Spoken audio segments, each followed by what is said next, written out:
We're not talking about how do we really want our world to be, our world to be in 25 years. I have arrived in Otterup. This is a little town north of Odense, like 14 kilometers north. I can't see any tall houses at all. Yesterday, I was actually thinking, we are talking so much about today, the wars, the politics, this week, next election, very short term. We're not talking about how do we really want our world to be in 25 years. That, I was thinking, we're kind of not working towards something like a good plan of where we want to be in 25 years. And 25 years is not that much. It's just like, when you look back 25 years, that's 2000, year 2000. And now we have 2050. So it's not that much, 25. So if we work towards what we would like the world to be, there't a chance, if we all do it, that's how the world is going to be. And then I thought, what do I want the world to be? Then I thought, well, first of all,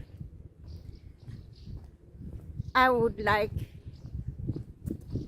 that there's a peace and prosperity for all of us on this planet. Not just the West or the East, but all of us. Peace and prosperity. That everybody has work, so that we all have work that can sustain us.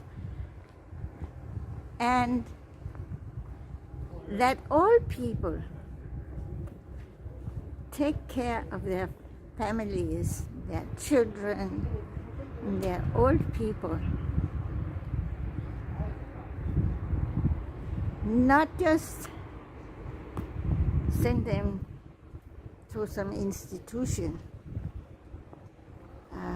but really have with them more time, and that we have a better education where we learn about the whole world,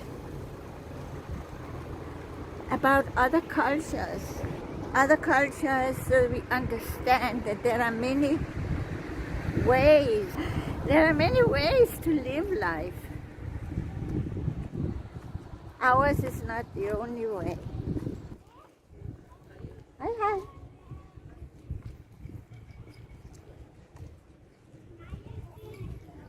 The last, I think, 5 years I've been studying archaeology and geology and history, and I've learned so much about like how the world actually, like for 4.5 billion years, how it came to look like it is now,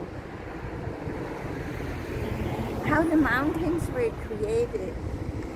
And I learned that Denmark has been more years underwater than over water, and how the climate has influenced life on Earth.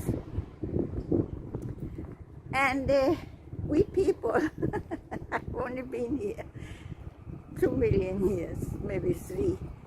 And that's like in the blink of an eye. So, so all these things. And then I learned I was listening to 2 series, like a total of like 30 videos about the history of Russia from 862 when a Viking, probably a Swedish Viking, Rurik, came to Novgorod, which means actually new town, or like in Danish, Nyborg. Of course, now for me at 84, these things may be more interesting than for young children, but teenagers, it would give them more understanding and tolerance and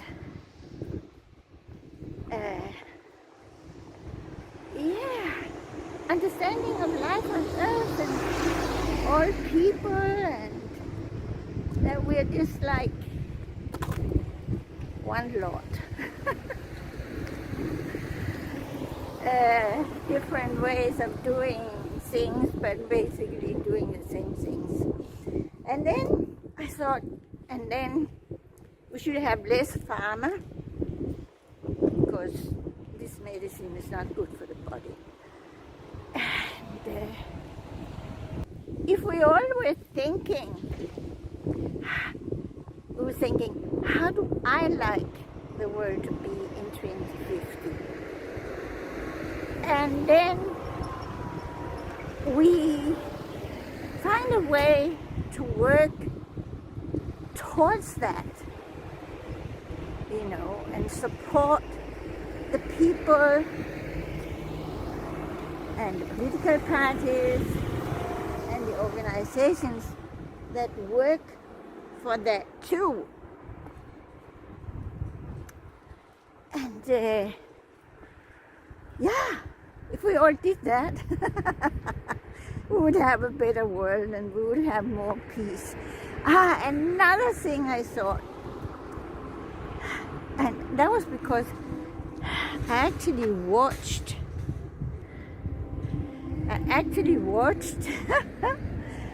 a video with Colonel, I think Larry Williams. I'll put the link in the directions. And he really has, in my opinion, he has some very good ideas and views. He said, as we go towards a multipolar world and more countries have very good science and the economy is going well and so on and so forth. In the West, the gap is getting less and less and less and less, and probably China has already taken over economically, financially, but to be number one. He said, we should, this is about upgrading international organizations to mirror the more and more multipolar world, not one ruled by the West. This is colonialism. That's out. Here's the church. Oh, it is so beautiful.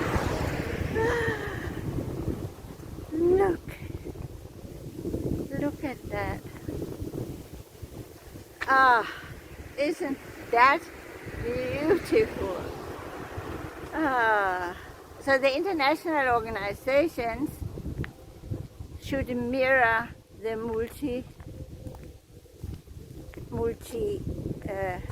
polar world. And you said the UN, listen.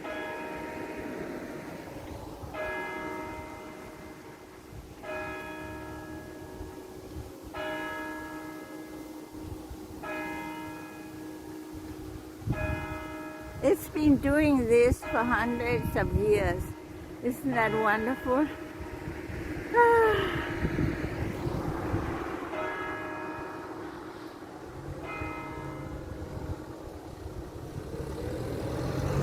So he said UN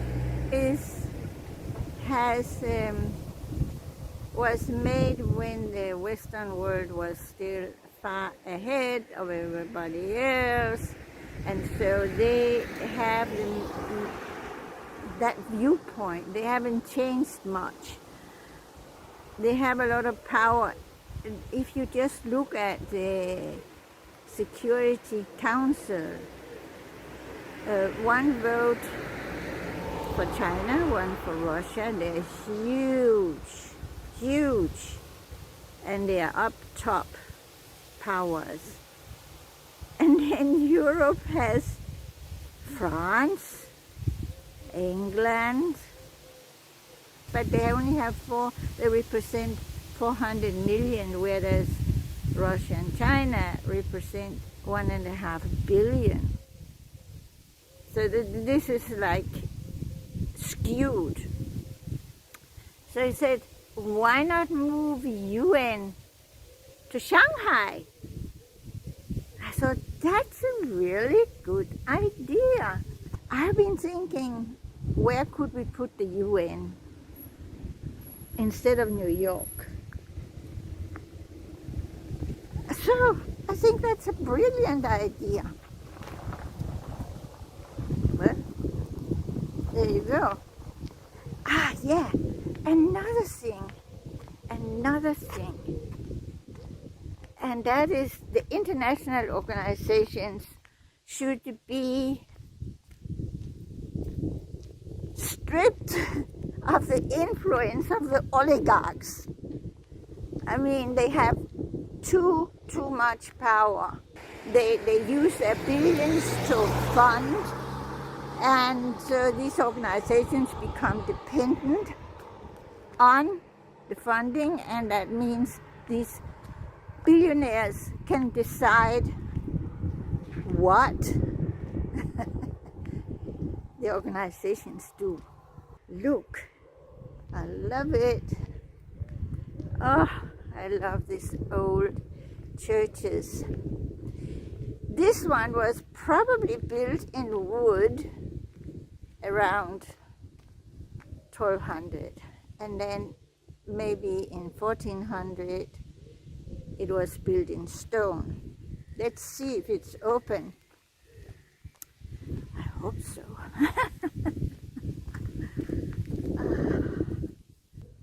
I love it. I love it.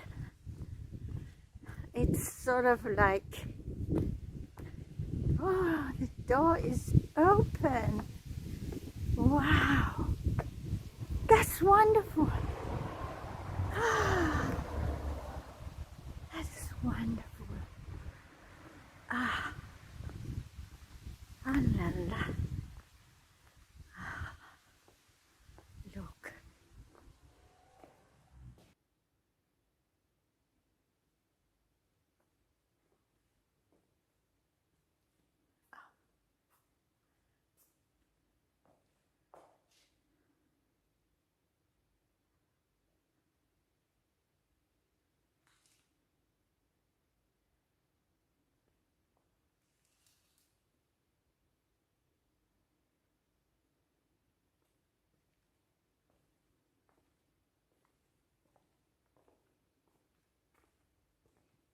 This is a beautiful church.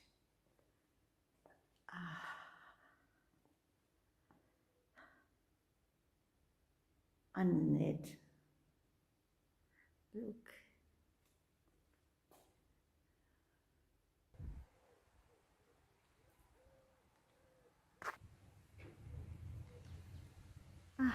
So beautiful. This is so beautiful, and it is so typical. Look. Typical Danish little village church. Wow.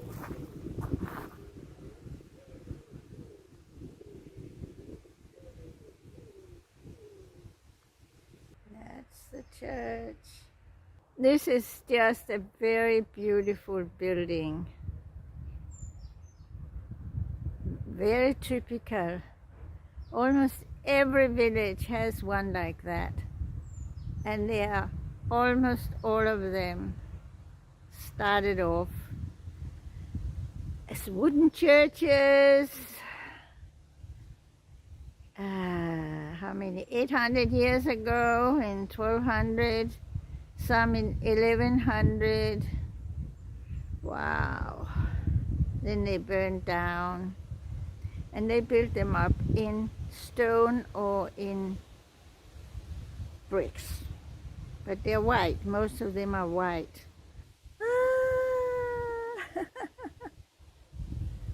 Very beautiful.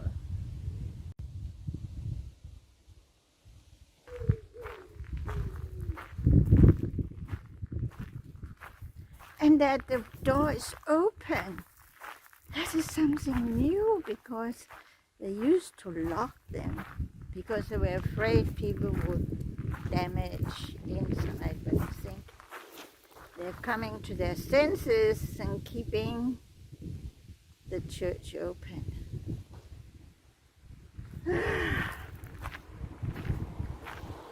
Wow. This is so beautiful. And this is the entrance. There you go. Perfect. Picture perfect. Oh, this is just so beautiful. I really love these churches.